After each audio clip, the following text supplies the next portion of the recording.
আসসালামু আলাইকুম। আশা করি সকলে ভালো আছেন, সুস্থ আছেন এবং সেফ আছেন। তো আজকে হচ্ছে কুমিল্লা ব্লগ পার্ট 2। তো আজকে হচ্ছে কুমিল্লা শহরটাকে এক্সপ্লোর করব।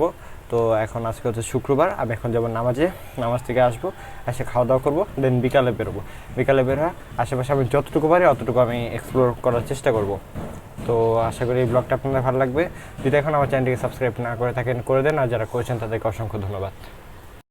নামাজ শেষ, এখন যাচ্ছি হচ্ছে বাসায়। আর এটা হচ্ছে খুবই পরিচিত একটা রোড, কুমিল্লার ডিসি রোড। নামাজ শেষ করে বাসায় চলে আসলাম, এবার খাওয়া দাওয়ার পালা। চলে আসছে তালের পিঠা, কিন্তু আমি তালের পিঠা খাই না, ধৈরাও দেখি না কোনোদিন। এখন রিক্সা নিয়ে নিচ্ছি, যাবো হচ্ছে ধর্মসাগর পার। আর এটা হচ্ছে সেই ডিসি রোড, ঠিক আছে? এই পুরো এরিয়াটাকে ডিসি রোডই বলা হয়। আর ওই যে সোজা দেখতে পাচ্ছেন, এটা হচ্ছে জেলখানা, সোজা এই রাস্তায়। আর এটা হচ্ছে ডিসি রোড। ঘুরতে ঘুরতে চলে এলাম সবচেয়ে পরিচিত জায়গা ধর্মসাগর পার। আর ধর্মসাগর পাড়ের পাশে ওই যে স্টেডিয়াম, কুমিল্লা স্টেডিয়াম দেখতে পাচ্ছেন। আর এটা হচ্ছে ধর্মসাগর পার। খুবই ভালো লাগতেছিল, বাতাস ছিল অনেক। ধর্মসাগরের ভেতর দিয়ে যে সিটি পার্কে যায়, কুমিল্লা সিটি পার্ক, এখানে হচ্ছে বাচ্চাদের রাইড সব, কিন্তু সব বড়রা উঠেই বসেছিল। সবচেয়ে হাস্যকর ব্যাপার হচ্ছে এটা, সব বড়রা ছিল। ধর্মসাগর পাড়ে গেট। আর এটা হচ্ছে কান্দির পাড়ে টাউন হল মাঠ, মানে বিকালে আড্ডা দেওয়ার জন্য বেস্ট একটা জায়গা। অনেক সুন্দর একটা জায়গা ঘোরার মতো। সামনে হচ্ছে ওই যে ওগুলো হচ্ছে মার্কেট। আর এটা হচ্ছে কান্দির পাড় মসজিদ, সবচেয়ে ফেমাস একটা মসজিদ। আর এটা হচ্ছে একটা লাইব্রেরি আর কি, বড় ধরনের লাইব্রেরি।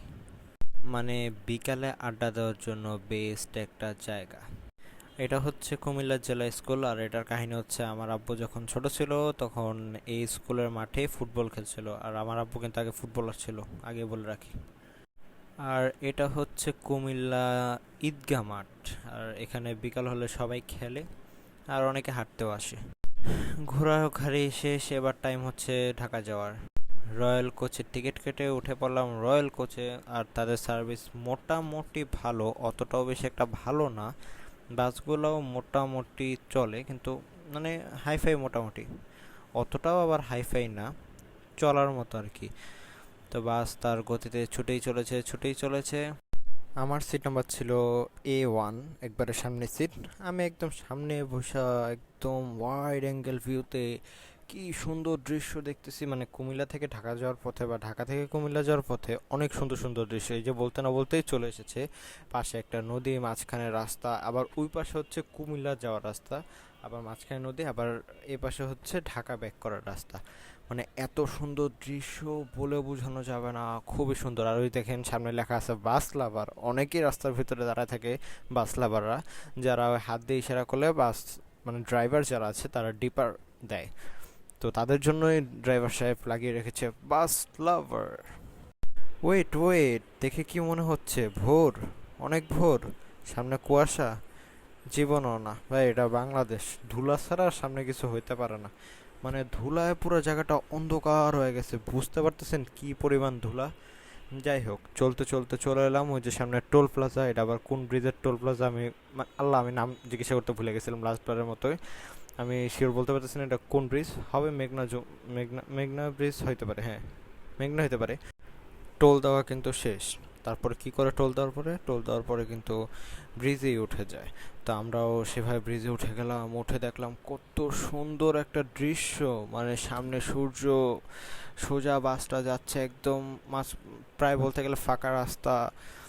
ওয়াও, মানে জোস একটা দৃশ্য, আমার কাছে খুবই ভালো লাগতেছিল। আর রোডটা খুবই মিষ্টি একটা রোড ছিল। আর ক্যামেরার ভিতরে এত সুন্দর করে রেকর্ড হয়েছে, মানে বলার বাহিরে। আর আপনার সাইডে দেখতেই পাচ্ছেন নদী, কত সুন্দর পানি। ওয়াও, মানে এই ভিউটা এনজয় করার মতো একটা ভিউ। সেই ব্রিজটি পার করে তারপরে চলে এলাম আরেকটা ব্রিজে। এটা কি ব্রিজ আমি শিওর বলতে পারতেছি না, কিন্তু এটার থেকে ভিউটা আরও মারাত্মক অ্যান্ড জোস আসতেছিল। মানে এখানে লঞ্চ, স্টিমার, নৌকা সব কিছু আছে। এই বাসটা এসে মাঝখানটা প্যাচ লাগলো সর। আচ্ছা যাই হোক, মানে কি সুন্দর একটা ভিউ, আপনারা গাইস দেখতেই পাচ্ছেন কত সুন্দর একটা সূর্য, এখানে লঞ্চ, পানি, নৌকা, স্টিমার, কত কিছু। মানে এনজয় করার মতো একটা ভিউ, জোস ভাই। মাশাল্লাহ, এত সুন্দর ভিউ, আমি কখনো এই সিনটা ভুলতে পারবো না। ভিডিও করতে করতে চলতে পথে বাসে দিলাম একটা ঘুম, ঘুম থেকে উঠে দেখি চলে এসেছি আমাদের ঢাকা শহর। দেন নামলাম, ব্যাগ ট্যাগ নিলাম, রিক্সা নিলাম, এখন যাচ্ছে বাসার দিকে।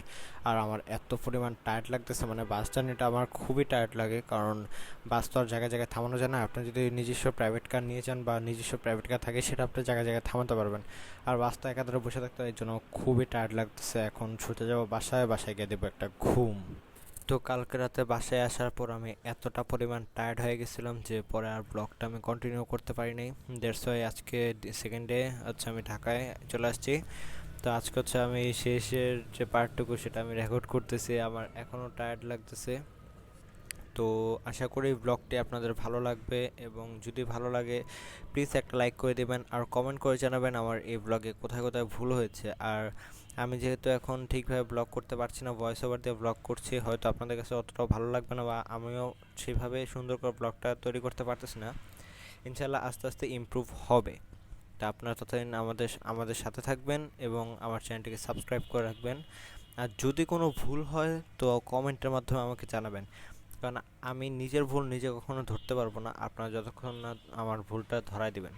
তো কমেন্ট করে জানাবেন, আর আমার ভিডিওটি লাইক করবেন ভালো লাগলে, আর আমার চ্যানেলটিকে সাবস্ক্রাইব করে আমার পাশে থাকবেন। থ্যাংক ইউ আমার ফুল ভিডিওটি দেখার জন্য। আসসালামু আলাইকুম।